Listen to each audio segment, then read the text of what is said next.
درود به همه دوستان خوش‌ذوق و خوش‌خوراک. اگه یه مش نخود تو خونه داریم و نمیدونیم باید چی درست کنین، امروز یه دستور خفن متفاوت براتون دارم که مطمئنم عاشقش میشید. با من همراه باشید تا ببینید نخود چه جادویی میکنه. ما نیاز به 3 عدد پیاز داریم که من به صورت نگینی کاملا ریز میکنم و بعد 5 حبه سیر رو یا مثل من کاملا ریز کنید یا حتی میتونید سیر رو رنده کنید. این دیگه کاملا سلیقه‌ایه.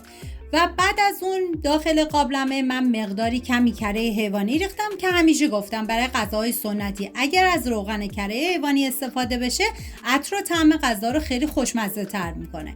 و پیازی که ریز کرده بودم و بهش اضافه میکنم و هم میزنم و میذارم تا پیاز کاملا سرخ بشه. و حالا ادویه ها که شامل نمک، زردچوبه، پودر تخم گشنیز و فلفل قرمز هست بهش اضافه میکنم و هم میزنم و میذارم ادویه ها تف بخورن و عطر ادویه ها آزاد بشه. و حالا سیری که ریز کرده بودیم و به پیاز اضافه میکنم و هم میزنم و میذارم تا سیرم یه تفت خیلی مختصری بخوره. و 200 گرم نخود رو من از شب قبل خیس کردم و چندین مرتبه آبش رو عوض کردم و بعد از اون به پیاز اضافه میکنم و 130 گرم بلغور جرم من از شب قبل خیس کردم و اونم به نخود اضافه میکنم و هم میزنم و میذارم یه تفت خیلی مختصری بخورن.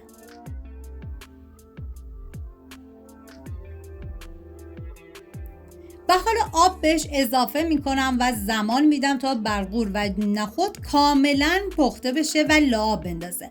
همه میدونید که نخود منبع غنی از مواد مغذی و هورمونای گیاهی هستش که نقش قابل توجهی در سلامت مغز و سیستم تولید مثل داره و هزاران خاصیت دیگه.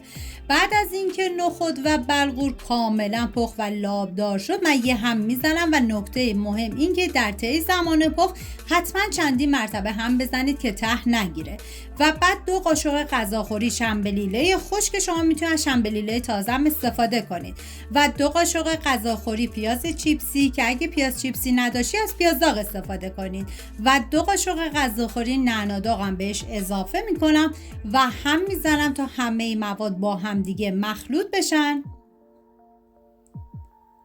و 3 قاشق غذاخوری کشک رو من با آب رقیق کردم و به بقیه مواد اضافه میکنم و باید هم بزنید تا کشکتون با بقیه مواد مخلوط بشه. اگر هم نزنید احتمال اینکه کشکتون بریده بشه زیاده. حالا من یه هم میزنم و بعد از اون میذارم به مدت 10 دقیقه با حرارت کم این غذا بپزه، مزه ها کاملا به خورد هم برن و بعد از اون دیگه آماده است. خب رفقا، اینم از غذای خوشمزمون با نخود. اگر از این دستور خوشتون اومده حتما لایکش کنید و کانال رو سابسکرایب کنید تا ویدیوهای بعدی رو از دست ندید. تو کامنت هم حتما بنویسید که شما با نخود چه غذایی درست میکنید. و در آخر من با پیاز چیپسی تزیین کردم. ممنون از همراهی همیشگیتون. تا ویدیوی بعدی خوشخوراک و خلاق بمونید.